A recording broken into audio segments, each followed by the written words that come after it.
пошивала с домашна прежда. Така беше. Некога, така беше. И като даде даровете, ти даде ли дарове? Ами разбира се. Как, кога се дават тия дарове? Ами като дойдат и седнат търпежата, нарезат се хората и тогава булката и младоженека минават по търпезата, че сетяват и тя й дават парички, ли дават. Метаме там кой пешкир, кой голем дар и така е било. На кой се даваш голем дар? На свекъра, на свекървата, девер имаха, тръва имах.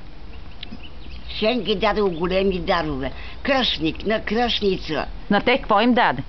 Все така одеяла, чершафи, възглавници, чорапи, пещири. Всичко това. И като се дават тия дарове, тогава почват с тях да играят, така ли?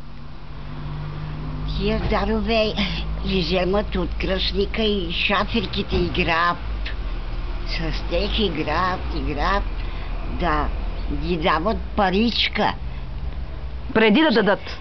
Така. А след това всички хващат ли са на хоро с даровете? Хващат се, разбира се, играят. Шареното хоро ли? Шареното хоро с даровете се наловат и играят. Къде го играят това шарено хоро?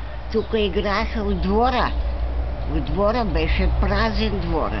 Така? Тогава не е като сега празен. И тук на улицата, къде е шосето, и тук народ и музиката свири и хоро. И на улицата имаш. И на улицата се играе шареното хоро пак с даровете. Фотографии имаше там, да ни снимаш, дедо ти. Имаш ли снимка?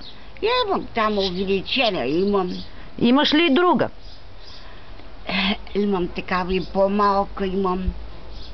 Да. Значи ти играеш ли шареното хоро? Играх го. А кой го води шареното хоро? Кой най-отпред застава? Води го младоженека и булката. Булката върви напред. Булката ли върви най-напред? Да, булката води урод. О, Боже. А свекър, теб кръстниците какво ти дадоха на тебе?